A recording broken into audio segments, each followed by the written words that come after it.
মৃত সরকারি কর্মী ও পেনশনভোগীদের বকেয়া ডিএ প্রদানের নির্দেশিকা প্রকাশ করল অর্থ দফতর। Hi everyone, welcome back to my channel অঞ্জনার ব্যঞ্জনা। বন্ধুরা, তোমাদের সকলকে আমার এই ছোট্ট ইউটিউব চ্যানেলে স্বাগত জানাই। পশ্চিমবঙ্গ রাজ্য সরকারি কর্মচারীদের দীর্ঘ প্রতীক্ষিত ডিএ বকেয়া মেটানোর প্রক্রিয়া শুরু হয়েছে। মৃত সরকারি কর্মী ও পেনশনভোগীদের বকেয়া মহার্ঘ ভাতা অর্থাৎ ডিএ এবং মহার্ঘ ত্রাণ অর্থাৎ ডিআর প্রদানের নিয়মাবলী প্রকাশ করল রাজ্য অর্থ দফতর। 23শে মার্চ 2026-এ অর্থ দফতরের পেনশন শাখা থেকে প্রকাশিত 75F পেন মেমো অনুযায়ী 1 এপ্রিল 2008 থেকে 31শে ডিসেম্বর 2019 সাল পর্যন্ত মেয়াদের বকেয়া ডিএ ও ডিআর মৃত কর্মীদের নমিনি বা আইনি উত্তরাধিকারীদের ব্যাংক অ্যাকাউন্টে সরাসরি পাঠানো হবে। অবশ্য এই সংক্রান্ত অর্ডারটি প্রকাশিত হয়েছে 2রা এপ্রিল 2016 সালে। গত 5ই ফেব্রুয়ারি 2026-এ সুপ্রিম কোর্ট পশ্চিমবঙ্গ সরকারকে 2008 থেকে 2019 সাল পর্যন্ত বকেয়া মহার্ঘ ভাতা মিটিয়ে দেওয়ার নির্দেশ দেয়। শীর্ষ আদালতের ওই রায়ের পরেই রাজ্য সরকার তৎপর হয়।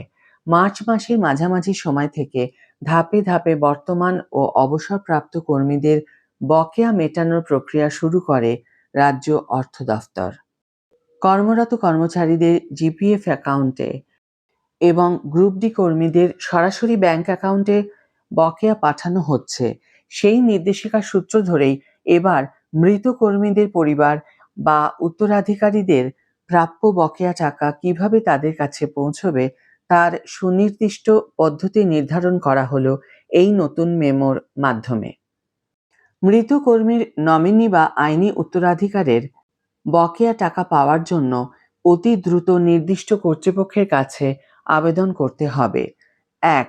সময়সীমা: রাজ্য সরকারের বকেয়া ডিএ প্রদানের বিজ্ঞপ্তি প্রকাশের দিন থেকে 180 দিনের মধ্যে আবেদনপত্র জমা দেওয়া বাধ্যতামূলক। 2. আবেদনের স্থান: মহার্ঘ ভাতা বা ডিএ বকেয়ার ক্ষেত্রে মৃত কর্মী সর্বশেষ অফিস প্রধানের কাছে আবেদনপত্র জমা করতে হবে। অন্যদিকে মহার্ঘ ত্রাণ বা ডিআর বকেয়ার ক্ষেত্রে আবেদন করতে হবে সংশ্লিষ্ট পেনশন প্রদানকারী কর্তৃপক্ষের কাছে। 3.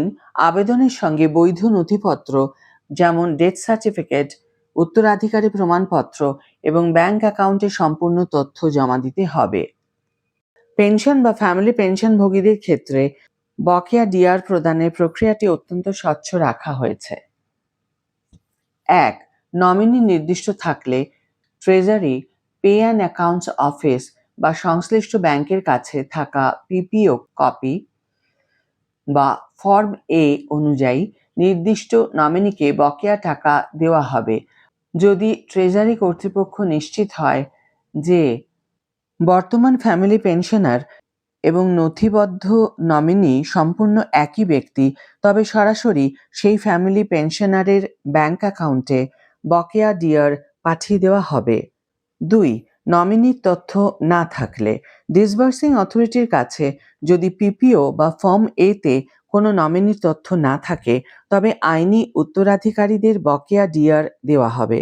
এই ক্ষেত্রে উপযুক্ত সরকারি কর্তৃপক্ষের দ্বারা জারি করা আইনি উত্তরাধিকার সংক্রান্ত নথিপত্র অর্থাৎ লিগ্যাল হেয়ার সার্টিফিকেট প্রমাণ হিসাবে জমা করতে হবে।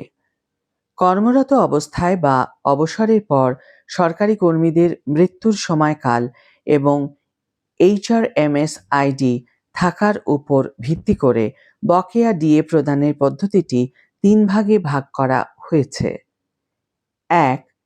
1 এপ্রিল 2008 থেকে 31শে ডিসেম্বর 2015-র মধ্যে মৃত্যু হলে এই ক্ষেত্রে সংশ্লিষ্ট পেনশন মঞ্জুরকারী কর্তৃপক্ষ অর্থাৎ পিএসএ বা সর্বশেষ অফিস প্রধানকে মৃত কর্মীর নামে একটি বিশেষ HRMS আইডি তৈরি করতে হবে।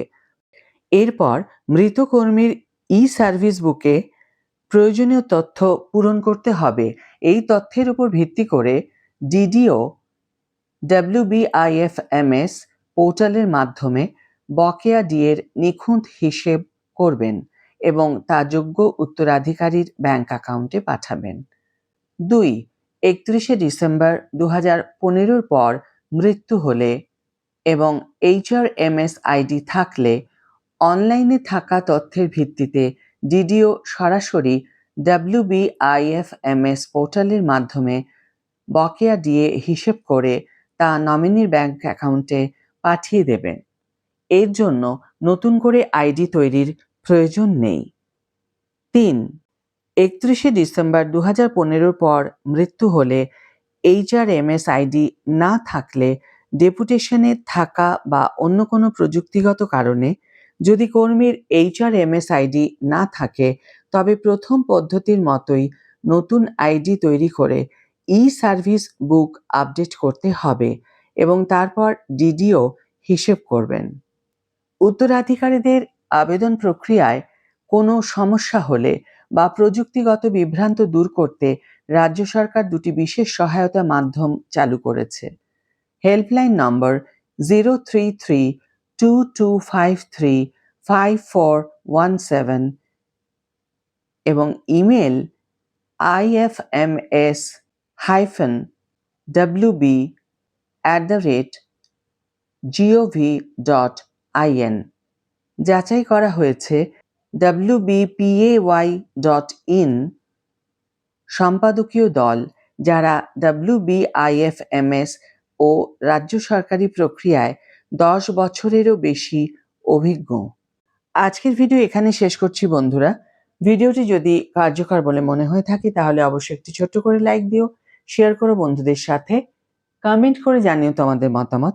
যারা এখনো আমার চ্যানেলটিকে সাবস্ক্রাইব করোনি তারা অবশ্যই চ্যানেলটিকে সাবস্ক্রাইব করে আমার পাশে থেকো, আর যারা অলরেডি সাবস্ক্রাইব করে দিয়েছো তাদের জন্য আমার অনেক ভালোবাসা এবং অনেক ধন্যবাদ। আজ তাহলে বিদায় বন্ধু, দেখা হবে পরের ভিডিওতে। ভালো থেকো, সুস্থ থেকো, সঙ্গে থেকো।